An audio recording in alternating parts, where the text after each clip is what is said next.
오늘 새 노래, A New Song, 새 노래라는 제목으로 하나님 말씀 증거하겠습니다. 여러분 그 월드컵 기간 중이잖아요, 지금요. 어디 신나시나요? 1차전에 신났다가 2차전에 많이 실망하셨죠? 그것도 어제 저는 밤에 그 일본전을 보다가 너무 화가 났어요. 우린 저렇게 못할까? 일본보단 잘해야 되는데 무조건, 그쵸? 월드컵 하면 여러분 언제가 가장 기억나십니까? 단연 2002년 한일 월드컵. 제가 신대학 1학년 때요. 저 휠체어 타고 장애인으로 학교를 다닐 때였었는데요. 그때 우리나라 국민들을 한 마음으로 모았던 슬로건 뭐가 있습니까? 기억나시는 거?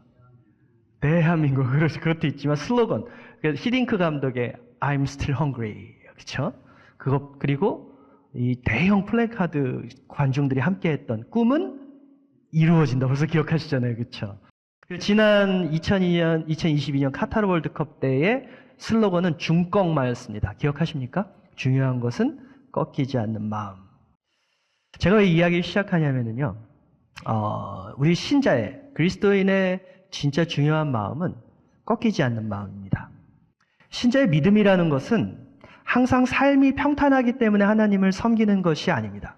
신자의 진정한 믿음이란 깊은 웅덩이와 수렁이라는 절대적인 절망의 상황 속에서도 결국은 꺾이지 않는 마음으로.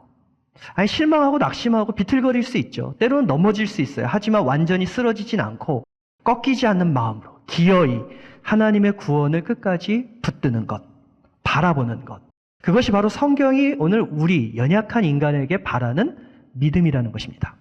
오늘 말씀을 통해 어떤 상황에 계시던 꺾이지 않는 마음으로 A New Song, 새 노래를 부를 수 있는 여러분 모두 되시길 주의 이름으로 축원합니다. 여러분 새 노래 부를 준비 되셨나요? 할렐루야!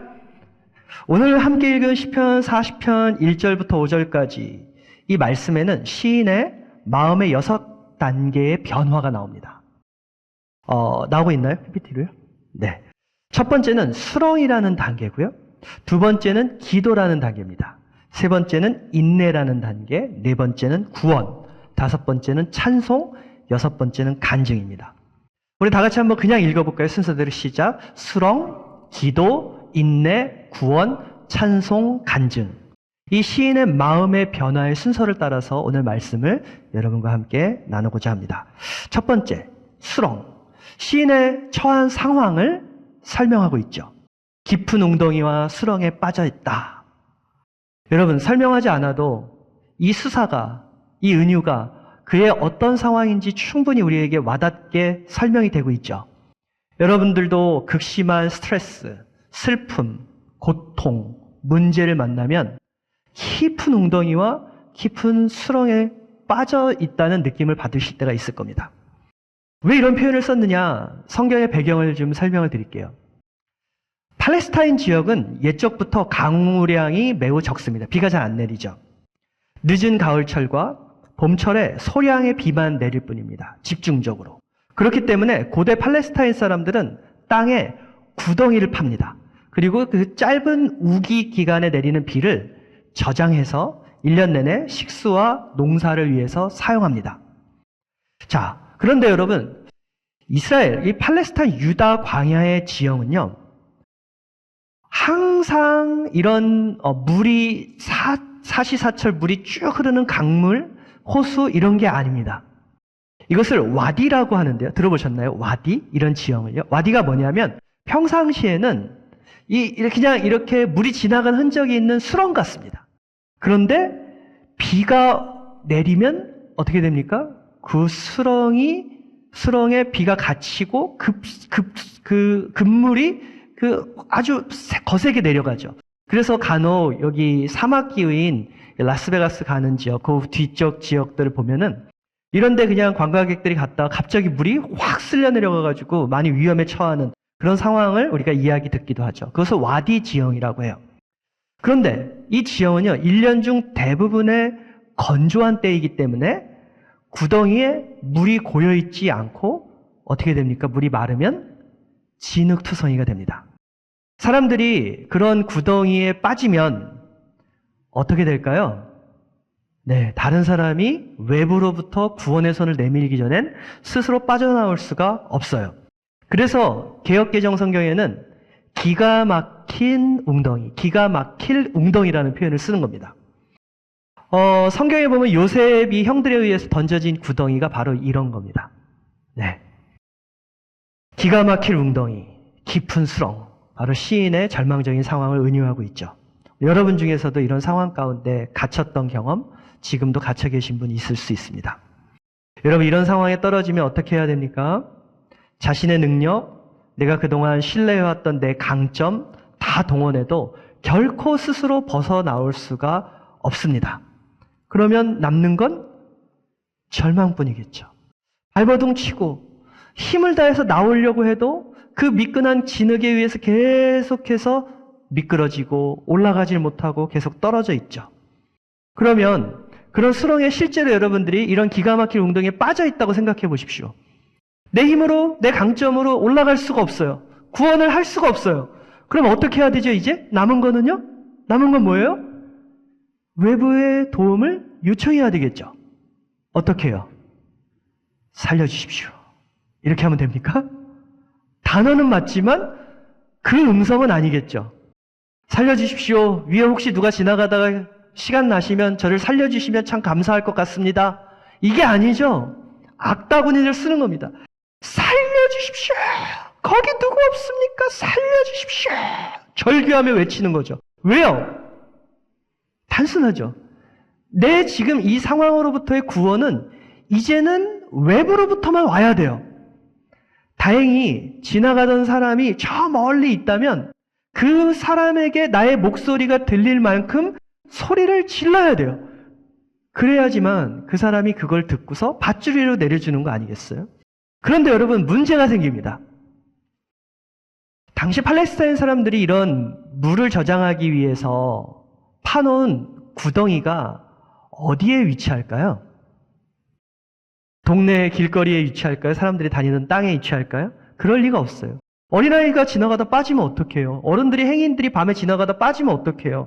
그러니까 당시 사람들은 자주 사람들이 다니는 길가가 아니라 아주 외딴 곳, 그러니까 행인들이 잘 지나가지 않는 곳, 그런 곳에다 이런 구덩이를 파놨어요. 그러면 우리가 다음 단계로 생각할 수 있는 것은 아무리 소리를 쳐도 어떻습니까? 이 소리를 들을 가능성이 별로 없는 상황이 지금 이 시편 40편의 본문의 배경이라는 겁니다.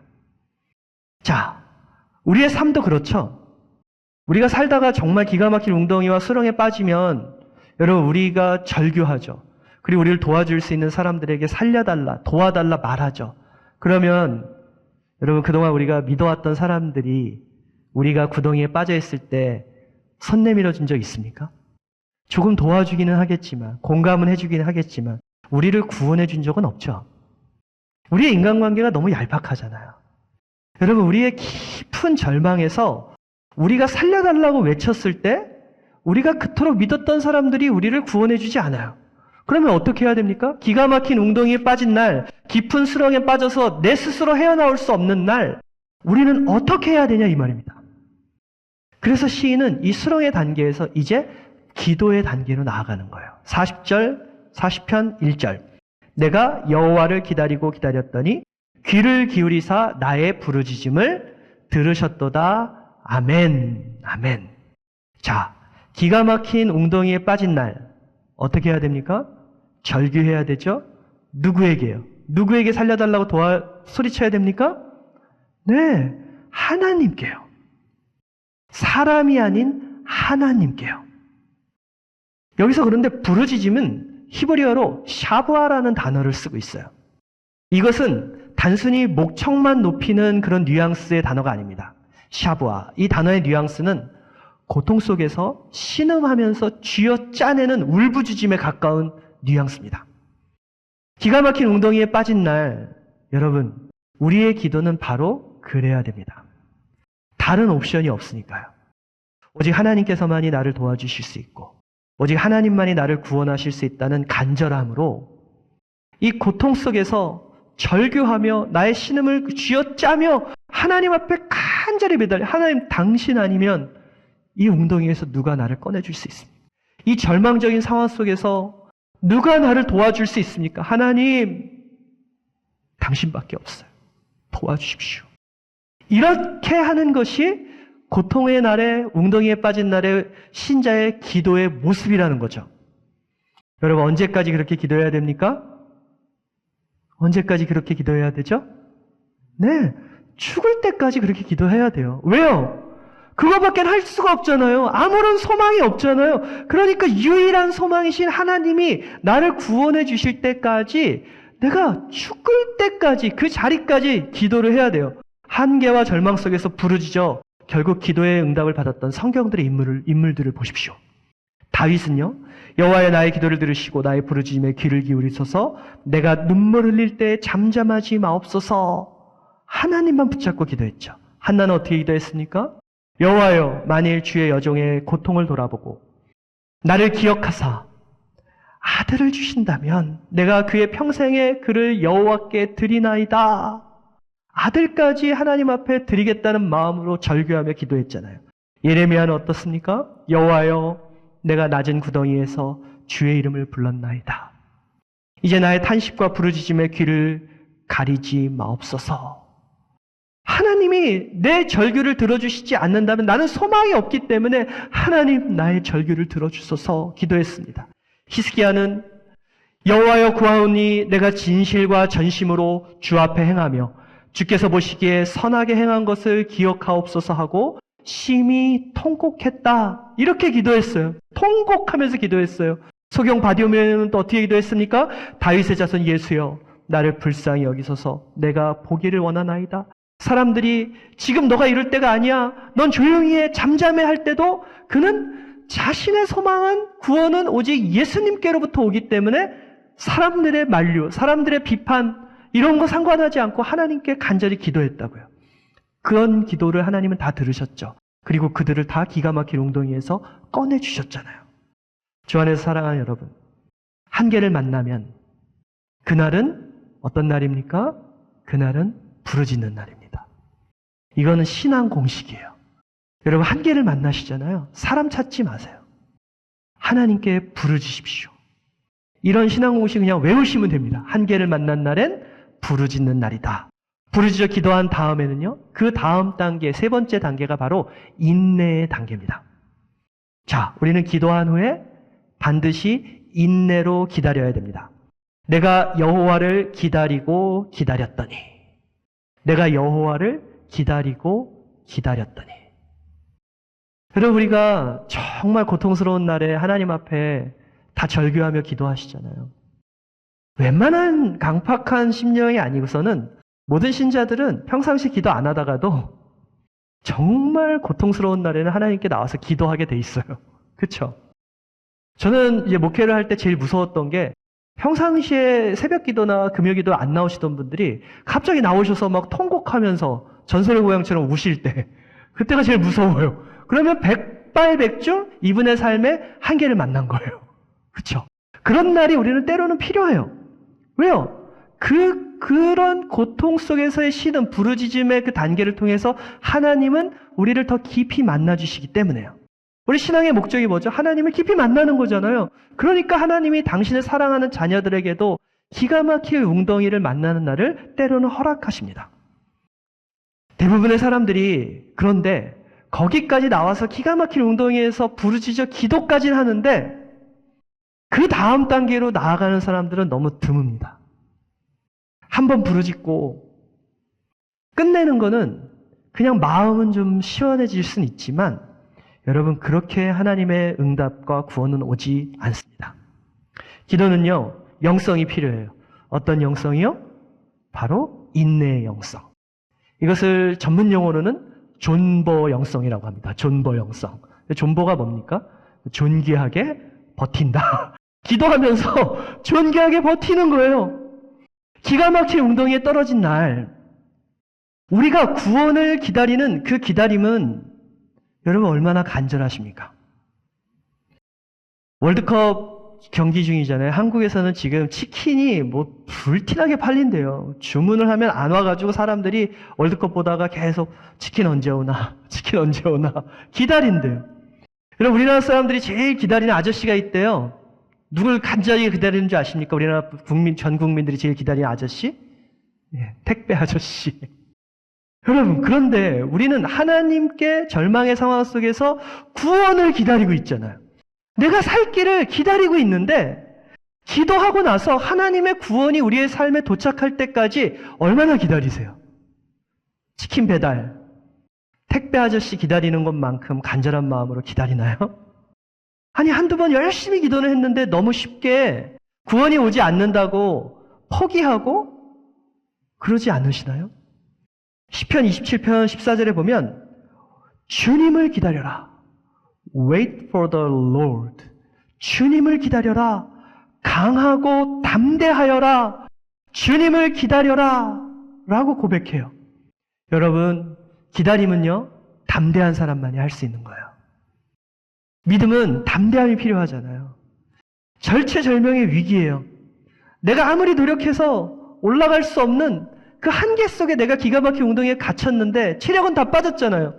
그때 하나님께 기도하고 끝내는 게 아니라 하나님의 구원이 올 때까지 계속해서 기도하는데 이때 우리가 가져야 될 마음은 내가 이 상황 속에서 결코 죽지 않는다. 왜? 하나님 나를 반드시 구원하실 거다. 이런 담대한 마음으로 끈질기게 기도하는 거예요. 여러분, 절망적인 한계 상황에 떨어질 때 웬만한 사람들 다 기도한다고 했잖아요. 그런데 부르짖어서 기도하는 사람 많지 않고요. 그런데 부르짖어 기도하는 사람들 중에도 당장 응답이 없으면 얼마 후 기도를 바로 중단해버리는 사람들이 대부분입니다. 한두 번 날 잡아서 기도하고, 기도원 가서 기도하고, 집회에서 기도하고, 은혜 받은 그날만 기도하고, 응답이 없네? 이제 그러면 기도 안 해.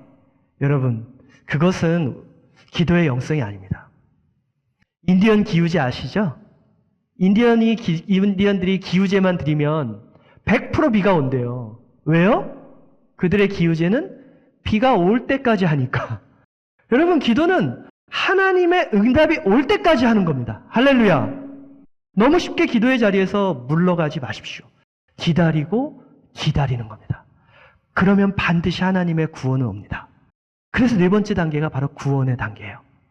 기다리고 담대하게 기다리고 기도했을 때 하나님께서 결국 그 기도를 외면하지 않으세요. 내가 여호와를 기다리고 기다렸더니 나의 부르짖음을 들으셨도다. 할렐루야. 그런데 제가 의도적으로 이 성경에서 한 편을 뺐어요. 여러분, 성경을 한번 보시겠어요? 40편 1절 다 같이 한번 읽어볼까요? 시작. 내가 여호와를 기다리고 기다렸더니 귀를 기울이사 나의 부르짖음을 들으셨도다. 하나님이 우리가 기가 막힐 웅덩이에 빠진 날 기다리고 기다리며 인내로 버티며 하나님 앞에 기도할 때 하나님은 어떻게 하고 계십니까? 하나님이 하늘 보좌에 앉으신, 저 높은 하늘 보좌에 앉으신 하나님께서 우리가 간절히 기도할 때 어떻게 하고 계십니까? 그 모습이 어떻죠? 귀를 기울이사. 여러분, 이 표현이요, 정말 기가 막힌 표현입니다. 제가 히브리어를 알려드릴 텐데 그 히브리어를 알 필요는 없어요. 그런데 이 형상을 기억하세요. 귀를 기울이시다. 이 단어는 히브리어로 바이아트라는 단어가 쓰여져요. 여러분, 바이아트, 이것은 귀를 늘어뜨리다 이 말입니다. 너무 벅차지 않으십니까? 우리가 기도하는 대상, 우리의 기도를 들으시는 분은 우리와 같이 두 발을 땅에 딛고 사는 존재가 아니시라 하늘에 계신 우리 아버지세요. 하늘 보좌에 앉아 계시는데 천지 차이라고 하잖아요. 우리가 아무리 부르짖어도 우리의 상식으로 저 하늘 끝까지 우리의 목소리가 들릴까요? 들려요. 왜요? 왜 들릴까요? 우리 목소리가 커서 들릴까요? 아니에요. 하나님께서 하늘 보좌에 앉아 계시지만 당신의 귀를 이 땅까지 늘어뜨리시기 때문에. 아니요. 우리가 빠져있는 깊은 웅덩이까지. 그 끝까지 하나님이 당신의 귀를 늘어뜨리시기 때문에 하나님은 우리의 작은 신음소리까지도 들으신다는 것입니다. 할렐루야. 우리의 탄식, 신음, 고통 속 부르짖음에 귀를 기울이시고 마침내 구원의 손길로 우리를 수렁에서 끌어올리셔요. 여러분, 네 번째 단계가 구원이라고 했죠. 그러면 우리를 고통의 상황 속에서 끌어올리시는 것, 한계 상황 속에서 우리를 끌어올리시는 것, 그것이 기독교의 구원일까요? 반은 맞지만 반은 틀립니다. 기독교의 구원은요, 단지 우리의 문제를 해결해 주는 것에서 끝나는 것이 아닙니다. 기독교의 구원은 우리를 기가 막힐 웅덩이에서 올려주시는 것에서 끝나는 것이 아니라 2절, 나를 기가 막힐 웅덩이와 수렁에서 끌어올리시고, 나머지 반이 여기에 나와요. 내 발을 반석 위에 두사 내 걸음을 견고하게 하셨도다. 여러분, 이게 무슨 말입니까? 기독교의 구원은 우리의 문제를 해결해 주시기도 하시지만 우리를 수렁에서 끌어올려 주신 다음에 반석 위에 우리의 두 발을 굳게 서게 하시는 것, 여기까지가 성경이 약속하는, 성경이 말하는 기독교의 구원입니다. 여러분, 이 반석이 뭘까요? 이 반석은 물리적인 반석일 수 있겠죠. 반석 위에 서면 흔들리지 않잖아요. 그러나 더 나아가서 이 반석은 영원한 반석 대신 우리 구주 예수 그리스도를 의미합니다. 할렐루야. 우리가 예수 그리스도 안에 굳건히 신앙으로 서 있을 땐 어떤 일이 벌어지는지 아십니까, 여러분? 기가 막힐 웅덩이가 더 이상 기가 막힐 웅덩이가 되지 않아요. 어떤 상황이 와도 우리가 그리스도 위에 우리의 발을 붙이고 있으면 우리는 흔들리지 않는 견고한 인생이 될 수 있다는 것입니다. 여러분, 바로 여기까지가 기독교의 구원입니다. 하나님 우리를 고통의 문제에서 구원하시고 우리의 삶을 반석 위에 세우시고 이제 다시는 어떤 상황 속에서 흔들리지 않는 견고한 신자로 만들어 주신다는 겁니다. 할렐루야! 여러분, 이런 구원을 사모하십니까? 이런 구원을 사모하세요? 여러분, 누가 부러우시죠, 오늘? 오늘 누가 부러우시죠? 하나님 없어도 잘 나가는 인생들이 부러우십니까? 인생 아무 걱정 없어 보이는 사람들이 부러우십니까? 기도 하나도 안 하는데, 주일에 예배에 나오지도 않는데, 돈 잘 벌고, 자녀들 잘 되고, 이런 사람들이 부러우십니까? 여러분, 그런 사람들을 성경은 모래 위에 집을 지은 사람이라고 해요. 여러분, 그런 사람들 부러워하지 맙시다. 제가 지금 마십시오가 아니라 맙시다라고 한 것은 저도 부럽기 때문이에요. 제 마음에 말해주는 거예요. 그런 사람들의 인생을 부러워할 필요가 없어요. 진짜 부러워해야 될 사람은 누굽니까? 비록 기가 막힌 웅덩이에 떨어져 있는 순간이라 할지라도 흔들리지 않고 예수 그리스도라는 반석 위에 자신의 삶을 세우는 사람들. 어떤 상황 속에서도 기도할 수 있고 어떤 상황 속에서도 하나님의 구원을 기다릴 수 있는 반석 위에 집을 세운 사람들을 부러워하시길 축원합니다. 여러분이 그런 사람들 되시길 바랍니다. 이것이 진정한 구원이에요. 자, 이제 구원을 받았어요. 그러면 이제 그 구원을 경험한 사람들은 다음 단계로 반드시 넘어가야 돼요. 5번째, 자신을 구원하신 하나님을 찬양하는 단계로 넘어가야 됩니다. 3절, 다 같이 읽습니다. 시작. 새 노래, 곧 우리 하나님께 올릴 찬송을 내 입에 두셨으니. 새 노래, 곧 우리 하나님께 올릴 찬송을 내 입에 두셨으니. 여러분, 여기에서 먼저 우리가 주목해서 보고 싶은 단어가 찬송을 내 입에 두셨으니 이 단어입니다. 자, 나를 구원해 주셨으면 내가 자원하는 마음으로 찬양을 해야 되겠죠. 하나님의 구원을. 맞죠? 그런데 시인은 그렇게 말하지 않아요. 그것이 맞지만 그렇게 말하지 않아요. 의도적으로 찬송을 내 입에 두셨다. 피동형으로 말하고 있어요.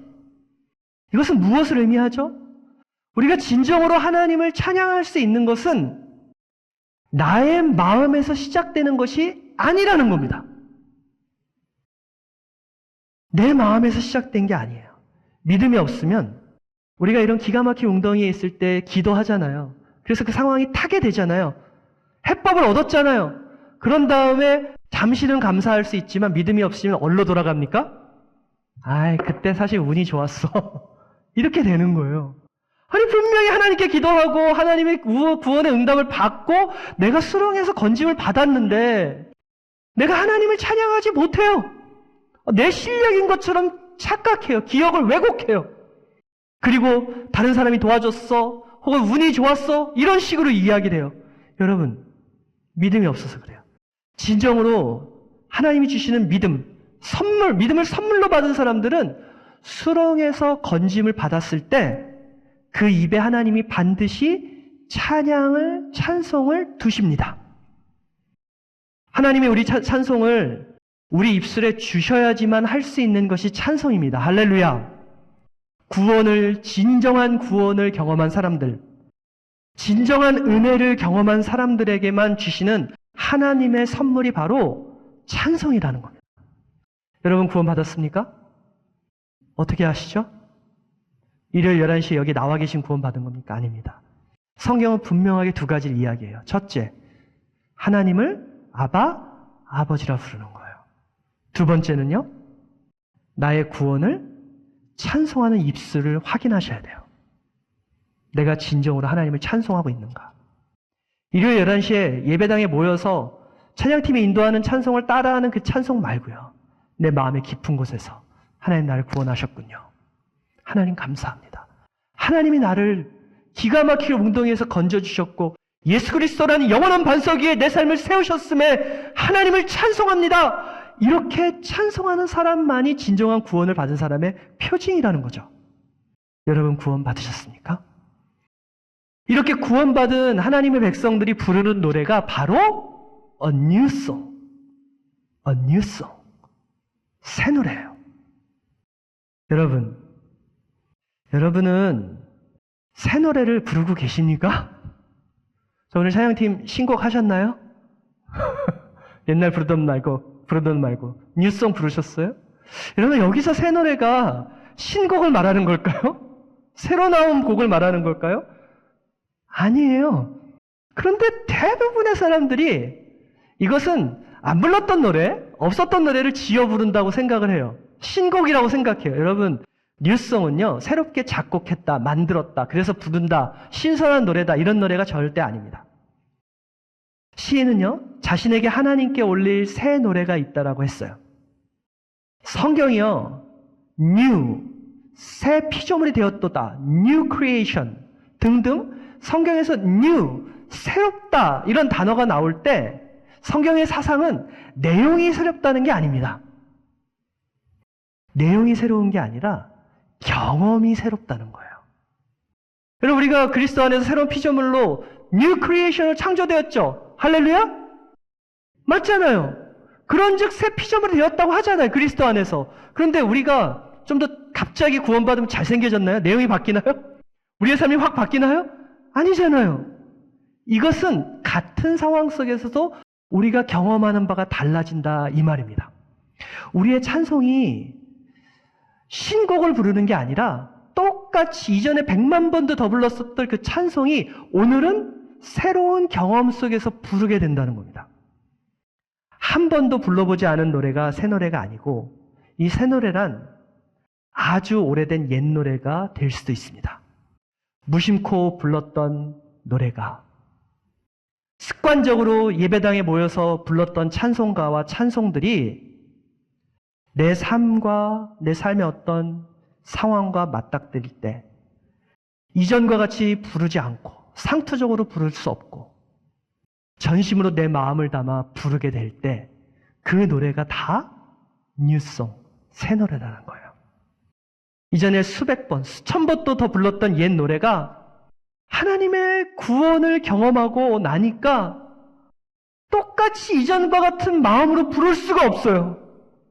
내 마음 전체가 가사 하나하나에 담겨서 하나님께 드리게 되는 노래가 바로 새 노래예요.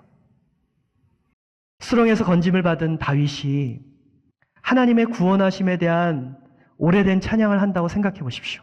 여러분 다윗이 수렁에 빠져 있었어요. 시인이 기가 막힌 웅덩이에 빠져 있었어요. 그도 인간이니까 처음에 어떻게 했겠습니까? 자기 힘으로 기어 나오려고 했는데 진흙투성이니까 힘을 줄수록 더 깊이 빠져들겠죠.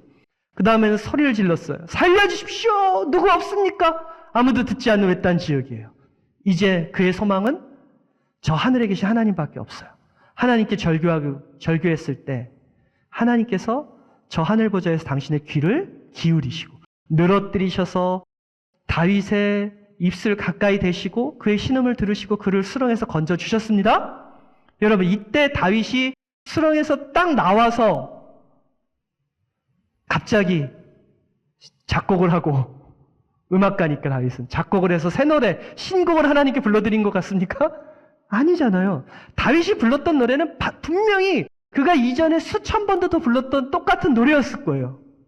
그런데 똑같은 그 노래가 구원을 경험한 후에 전혀 다르게 부르게 되었다는 겁니다.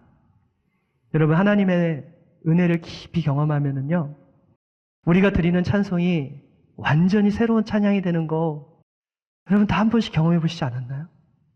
이전과 똑같이 부를 수가 없어요. 제가 그런 경험이 있어요. 이런 경험이 매주마다 하나님을 찬송할 때마다 여러분 안에서 터져나오길 주의로 축원합니다. 그런데 그게 좀처럼 저도 안 돼요. 그러나 그런 때가 한 번씩 있어요. 그 새 노래를 부르시길 주의 이름으로 축원합니다. 제가 이전에 여기 재직 수련 때 와서 잠깐 간증을 했었는데요. 저는 26살의 나이에 중국에서 유학을 하다가 4층에서 만취 상태로 그러니까 술 처먹고 4층에서 떨어졌어요. 그래서 26살 때 4층에서 콘크리트 바닥 다 콘크리트 바닥인데 약 50cm의 화단 흙 화단 있잖아요. 그 화단에 떨어졌어요. 그루터기 사이에. 그러니까 제가 온몸이 다 부서졌죠. 그래서 신대원을 제가 휠체어를 타고 장애인으로 들어갔다고 얘기했잖아요. 그럼 제가 온몸이 다 부서졌는데 아버지가 급행 비자를 받아가지고 중국에 오셔가지고 죽어가는 저를 보면서 도구나 너 항복해라 이제 이러시더라고요. 저는 이게 아버지가 진짜 친아버지인가 그런 상황에서 어떻게 항복하라고 할 수 있는가. 근데 그 이유가 있습니다. 왜 그랬냐면 아버님이 저를 낳을 때 저는 외아들입니다. 외아들. 그러니까 아무도 없어요. 딱 봐도 여러분들 보시기에도 계속 느끼고 계시겠지만 굉장히 귀하게 보이잖아요. 제가 귀하게 자란 외아들이에요. 근데 아버지가 저를 낳으실 때 하나님께 한나 코스프레를 하셨어요. 아들을 주시면 하나님께 드리겠다. 그러니까 저랑 동의가 안 된 상태에서 하나님께 저를 드리기로 합의를 보신 거죠. 그리고 제가 태어났어요. 저를 주의 종으로 드리겠다고 아버지가 그러셨어요. 그런데 열심히 특심이신 저희 아버지 장로님이신데 장로님이 교회를 2개 개척을 하셨어요. 그러니까 목사님들 되게 힘들었을 것 같아요. 그 정도 열심히 있는 장로님들이 목사님들 힘들게 하거든요. 왜냐하면 장로님 맨날 처리하시는데 목사님 그렇게 못하면 좀 그 목사님 같지 않고 막 이래서 제 아버님이 많이 좀 그런 것도 있었는데요. 하여튼 아버님이 저를 그래서 좋은 목회자를 만들고 어렸을 때 훈련시키신다고 제가 초등학교 1학년인지 2학년 정확히 기억이 안 나요. 그때부터 저를 반주를 배우게 하셨습니다. 반주를 배우게 하셨는데 그냥 일반적으로 가면 바이엘 배우고 한국은 체르니 배우고 이런 식으로 갑니다. 중간에 쇼팽 뭐 하고 이러는데 저는 교회 권사님께 가서 찬송가로 반주를 배우기 시작했어요. 반주를 2년, 3년 찬송가 전체를 다 외워서 칠 정도로 어린 시절에 그렇게 반주를 배우고 난 다음에 아버님이 저를 이제 투입을 시키시는데 어디다 투입을 시키시냐. 동네에 작은 교회들 있잖아요. 반지하 상가에 있는 교회들. 그런 데다가 저를 집어넣으세요. 수요일 밤, 금요일 밤. 가서 네가 이 교회를 섬겨야 된다. 여러분 어린 시절에 이게 얼마나 사실 폭력이에요. 그렇잖아요. 낯선 분들 만나는 것도 싫은데 어른들 다 있는데 거기 가서 제가 모르는 사람들 이 찬송가 반주를 하는 어린 시절 제가 그래서 진짜 불우한 시절을 보낸 겁니다. 하여튼 그렇게 했을 때 제가 얼마나 찬송가를 익숙하게 부르고 그 음을 알았겠어요, 여러분. 그쵸? 여러분, 그때 제가 수도 없이 그렇게 익숙하게 부르고 연주했던 그 찬송가를 제가 병상에서 아버님이 항복해라 하고 한 1년간의 시간을 제가 투쟁을 하다가 내가 무슨 항복이냐 하나님도 잘 모르는데 하다가 결국은 항복하고 신대원을 들어갔을 때 하나님이 저에게 은혜를 주시더라고요. 그런데 27살, 28살, 1, 2년 지났으니까 휠체어를 타고 다니면서 남자애가 걷지도 못하는데 그것도 저희 집 부자도 아니잖아요. 삶의 소망이 없고 내가 뭘 어떻게 하면 하나님께 유용하게 쓰임받을 수 있을까 아무 자신이 없는 그때 제가 병상에서 하나님께 펑펑 울면서 불렀던 찬양이 있어요. 내 모습 이대로 주 받으옵소서. 내 모습 이대로 주 받으옵소서. 날 위해 돌아가신 주 날 받으옵소서. 여러분 그날 제가 새 노래를 불렀습니다. 수도 없이 불렀고 수도 없이 연주했던 곡입니다. 그런데 그날 그 노래는 저에게 완전한 새 노래였어요. 구원의 깊은 감격 속에서 하나님의 사랑 앞에서 내 모습 이대로 날 받아주시옵소서. 하나님, 제가 걷지도 못하고 할 수 있는 게 없는데 하나님, 이 모습 이대로라도 저를 받아주시겠습니까? 날 위해 돌아가신 주님, 날 받아주십시오. 구원의 감격 속에서 다윗처럼 그 노래를 불렀을 때 저는 비로소 새 노래가 무엇인지 알게 된 거죠. 여러분들에게도 이런 드라마틱한 간증은 없어도 수렁에서 건짐받은 날, 기가 막힐 웅덩이에서 하나님이 구원해 주신 날 불렀던 노래, 이전과 똑같이 부를 수 있었습니까, 여러분? 예배당에서 수도 없이 불렀던 노래인데 그날 불렀던 찬양은 전혀 달라지지 않았었어요, 여러분?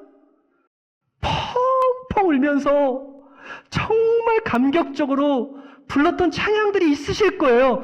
그게 바로 언뉴송, 새 노래라는 겁니다. 그러므로 여러분, 기가 막힌 웅덩이의 시간은 너무나 고통스러운 시간이지만 그 시간을 통해서 우리의 상투적인 노래가 새 노래로 거듭났다는 것을 믿으시길 주의 이름으로 축원합니다. 깊은 수렁의 시간은 우리의 모든 옛 노래를 새 노래로 거듭나게 만드는 시간입니다. 하나님은 왜 당신의 사랑하는 자녀들에게, 오늘 여러분들에게 기가 막힐 웅덩이의 시간을 허락하셨을까요? 여러분의 힘으로 빠져나올 수 없는 깊은 수렁의 시간을 왜 하나님은 허락하셨을까요? 그것은 그런 웅덩이의 수렁의 시간을 통해서만이 우리가 하나님을 향한, 하나님이 받으시기에 합당한 참된 노래, 새 노래를 부를 수 있기 때문입니다. 그 시간을 통해서 우리는 참된 신자로서 새 노래를 부르게 되기 때문입니다. 여러분, 묻습니다. 대답하실 필요 없어요. 스스로에게 정직하게 대답하세요. 나는 지금 새 노래를 부르는 사람인가? 여러분, 새 노래를 부르고 계십니까? 오늘 우리의 예배는 새 노래를 울려 퍼지게 했던 시간입니까? 마지막 단계입니다. 새 노래를 부르는 사람들은 노래를 골방에서 혹은 이 울타리 쳐는 예배당 안에서만 부르지 않습니다. 아니요, 그렇게 부를 수가 없어요. 진정한 새 노래는, 하나님이 받으시는 이 찬송은 골방에서의 찬양이 아니라 광장에서의 찬양으로 나아가게 됩니다. 새 노래는 우리 홀로 부르는 찬송이 아닙니다. 나를 기가 막힌 웅덩이에서 나를 건지시고 나의 삶을 반석 위에 세우시는 그 하나님의 구원을 진정으로 경험한 이들은 나 혼자 하나님을 사랑하고 나 혼자 하나님께 감사하고 나 혼자 하나님께 찬양하는 데에서 결코 만족할 수가 없어요. 우리의 영혼은 그렇게 작동하지 않아요. 왜요? 우리는 너무 우리가 좋은 거 있잖아요. 내가 너무 자랑스럽게 생각하는 거 있잖아요. 내가 너무 사랑하는 거 있잖아요. 그것을 반드시 다른 사람들과 나누고 싶어 합니다. 증거를 대볼까요, 여러분? 여러분, 사람들이 고급 뷔페집에 가면 이런 이야기들을 하더라고요. 먹을 게 너무 많아서 뭐부터 먹어야 될지 모르겠다. 먹을 게 너무 많아서 뭐부터 먹어야 될지 모르겠다. 여러분, 도대체 먹겠다는 겁니까? 안 먹겠다는 겁니까? 고급 뷔페집이에요. 당연히 먹겠다는 거예요. 다 먹고 싶다는 거예요. 그런데 내 위에 한계가 있기 때문에 다 먹지 못하니까 그게 너무나 안타깝다, 이런 말이잖아요. 여러분, 간증이 무엇이죠? 간증은 하나님을 자랑하는 거잖아요. 하나님께서 내게 행하신 놀라운 구원의 일들을 다른 사람에게 자랑하는 거죠. 근데 오늘 시인이 뭐라고 해요? 여호와 하나님이여, 주께서 행하신 기적이 많고 우리를 향하신 주의 생각도 많아 누구도 주와 견질 수 없나이다.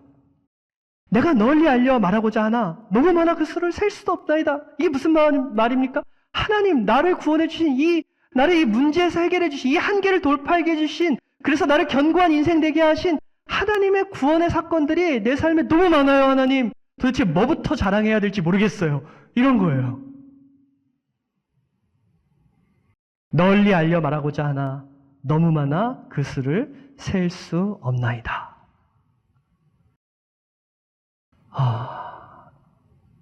여러분, 하나님을 이렇게 새 노래로 사람들에게 자랑하고 계십니까? 하나님의 구원이 정말 소중합니까, 여러분? 우리 여성분들, 남성분들은 그런 거 적은데 여성분들 같이 이렇게 꼭 자랑할 수밖에 없는 거 뭐죠? 쇼핑을 하셨는데 핫딜을 잡았어요. 어디 가서 엄청 싼 게 있어요. 그거 발견하시면 혼자 이렇게 딱 간직하세요. 물론 한국 사람도 그런 게 있지만 널리 알리시잖아요. 자랑하잖아요. 내가 이거 샀다? 어디 가면 이거 살 수 있다? 특히 맛집 발견하시면 어떻게 하십니까? 아, 내가 하는 집도 아닌데 엄청나게 자랑하시죠? 여기 맛집 새로 생겼다. 사람들 데려가고. 그런데 우리 하나님을 우리가 그렇게 자랑하고 있느냐? 그렇지가 않아요. 그럼 아직 새 노래를 부르지 못하는 거죠. 골방에서의 찬송이 광장에서의 찬송이 되는 것. 나를 구원하신 그 하나님을 감격스럽게 찬송했는데 이게 만족이 안 돼요. 뛰쳐나가서 사람들에게 그 하나님을 자랑하는 것. 여러분, 그것이 바로 새 노래를 부르는 방식임을 믿으시길 축원합니다. 우리가 왜 이렇게 좋은 하나님을, 우리를 기가 막힌 웅덩이에서 건져주시는 이 하나님을 왜 혼자서만 찬양하십니까? 왜 교회 울타리를 쳐놓고 일요일 11시에 우리끼리만 찬양하냐 이 말입니다, 여러분. 하나님의 구원을 진정으로 경험하지 못했거나 혹은 언제부턴가 하나님의 구원을, 그 감격을 잊고 있기 때문에 그런 것 아니겠습니까? 주 안에 사랑하는 여러분, 하나님이 여러분의 삶을 수렁에서 건져주셨습니까? 깊은 웅덩이에서, 기가 막힐 웅덩이에서 꺼내주셨습니까? 그런 하나님의 선하심을 경험하셨습니까? 그렇다면 찬송하십시오. 할렐루야.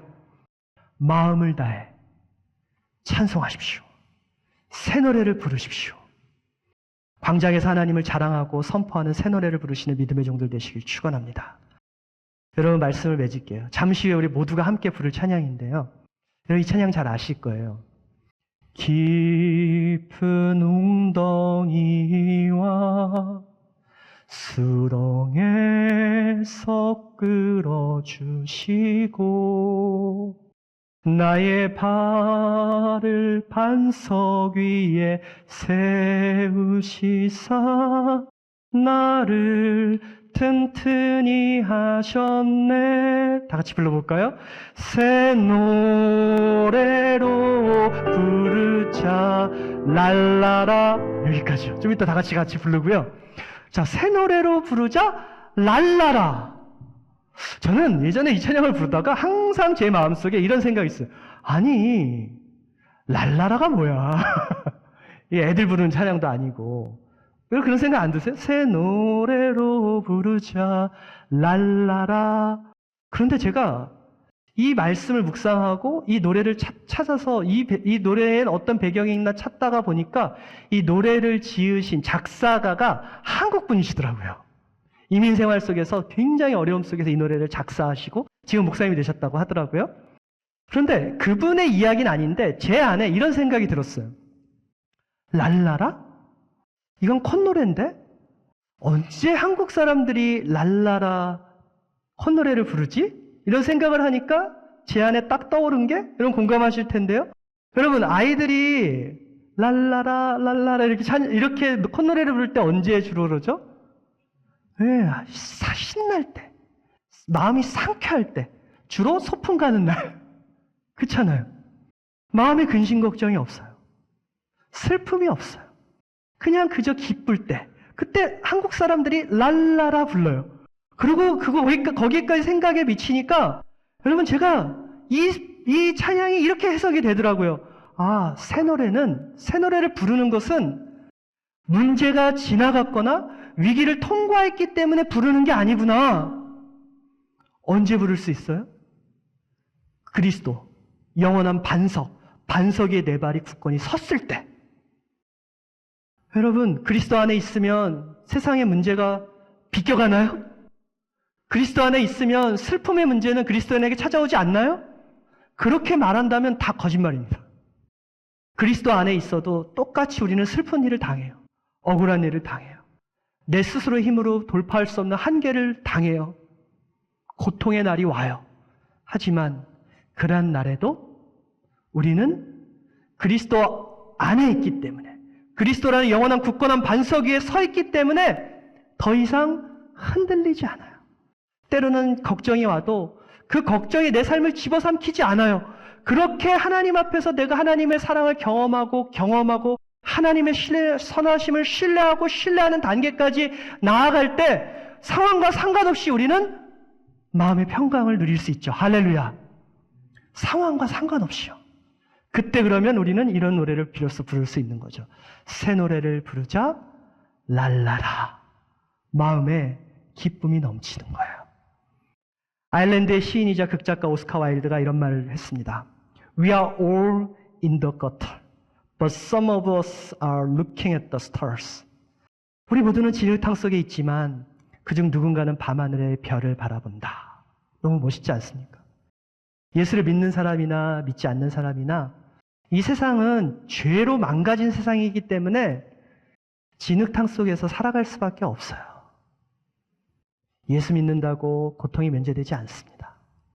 그럼에도 불구하고 그중 누군가는 하늘을 바라보고 하늘에 반짝이는 별을 바라봐요. 구원을 바라보고 소망을 바라보죠. 그 사람들이 바로 그리스도인이고 새 노래를 부르는 사람들임을 믿으시길 축원합니다. 여러분이에요. 모든 인간 살아가면서 기가 막힌 웅덩이와 수렁이라는 진흙탕에 빠질 때가 있습니다. 여러분 중에도 오늘 그런 시간을 보내고 계신 분 있을 줄 압니다. 그때 대부분의 사람들 낙심하고 절망하죠. 하지만 진실한 신자는 진흙탕, 웅덩이 바닥에서도 고개를 듭니다. 그리고 구원의 하나님을 바라보며 하나님께 구원을 요청합니다. 그러면 우리 하나님은 저 하늘에서 귀를 우리가 떨어져 있는 깊은 웅덩이까지 늘어뜨리시고 우리의 신음을 들으시고 새벽빛같이 어김없이 어떤 어려움도 다 뚫고 우리를 찾아오셔서 우리를 구원하시는 분이십니다. 할렐루야. 그리고 마침내 우리를 절망의 웅덩이에서 꺼내주시고 마침내 결코 흔들리지 않는 영원한 반석 예수 그리스도 위에 우리의 삶을 세워 가십니다. 그것이 우리의 믿음이고 기독교 신앙입니다. 사랑하는 여러분, 그 하나님을 찬송합시다. 새 노래로 찬양합시다. 오늘 이 자리에서 그리고 우리가 서는 한 주간 살아가는 우리의 발을 딛고 살아가는 모든 여러분의 광장에서 새 노래로 우리 하나님을 영화롭게 해드리시기를 주의 이름으로 축복합니다.